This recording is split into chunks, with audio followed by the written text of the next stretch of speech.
So hello అండి. Hi అండి. టిల్లు స్క్వేర్కి వచ్చేసరికల్లా గ్లామర్ టింజ్ అనేది ఎక్కువగా కనిపిస్తుంది ఈ క్యారెక్టర్. అంటే బిఫోర్ మీరు చేసిన క్యారెక్టర్స్లో కంటే అనుపమకి గ్లామర్ టింజ్ టిల్లు స్క్వేర్తో యాడ్ అయింది అనిపిస్తుంది. మీ కామెంట్ అండి. గ్లామర్ అంటే నేను చూడడానికి అందంగా చాలా చెప్తున్నారా? ఈ అందాన్ని ఇప్పటి వరకు బయట పెట్టలేదని అంటున్నాను. మంచిదే కదా అండి, అందంగా ఉండాలి కదా. సో ఏంటి క్యారెక్టర్ ఎలాంటి ఎక్స్పీరియన్స్ ఇచ్చింది? అంటే బిఫోర్ కూడా చాలామంది హీరోయిన్స్ పేర్లు టిల్లు స్క్వేర్కి వినిపించాయి, బట్ మీరు ఫైనల్ అయ్యారు. క్యారెక్టర్తో మీ జర్నీ ఎలా అనిపించింది? అంటే ఇది నేను కెరియర్లో చేసిన one of the most special characters అని చెప్పొచ్చు. I love you two guys అలా చెప్పొచ్చు. ఇప్పుడు దాకా లైక్ పాస్ట్ 3 years నుంచే నేను ఎక్స్పెరిమెంట్ చేయడం నా కెరియర్లో, డిఫరెంట్గా క్యారెక్టర్స్ చేయడం అవన్నీ స్టార్ట్ చేశాను.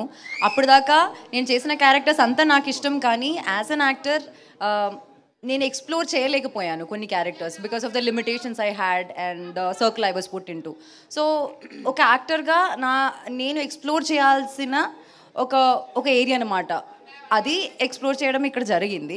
And I strongly believe in the character అండి. I really think it's one good character that I can be proud of. Okay, so ఈ సాంగ్కి మ్యూజిక్ కంపోజ్ చేసిన Achu garu is here. Welcome to you Achu గారు.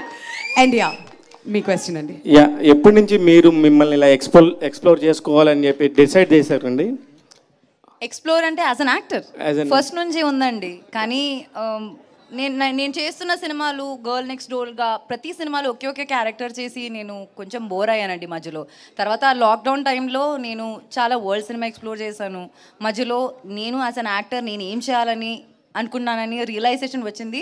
So పర్ఫార్మెన్స్కి scope ఉన్న క్యారెక్టర్సే నేను ఇప్పుడు చేస్తున్నాను. Just for a heroine ఆ పేరు కోసం నేను ఒక సినిమా అయితే కమిట్ చేయడం. అందరూ అనుకుంటున్నారు సిద్ధు వల్లే అనుపమ ఇలా మారిపోయింది, సిద్ధునే చేంజ్ చేశాడు మొత్తం అనుకున్నారు.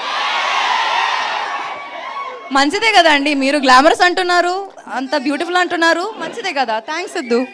మల్లిక్రామ్ గారు, యాక్చువల్లీ ఒక సినిమా ఏదన్నా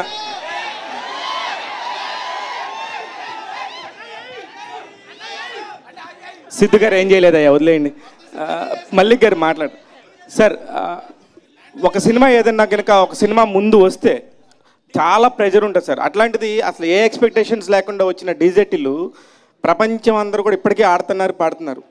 దాని కంటిన్యూషను మీరు ఫస్ట్ దానికి మీరు డైరెక్షన్ కాకుండా సెకండ్ మీరు చేస్తున్నప్పుడు చాలా ప్రెషర్ బిల్డ్ అవుతుంది. దాన్ని ఎలా మెయింటైన్ చేస్తున్నారు సార్?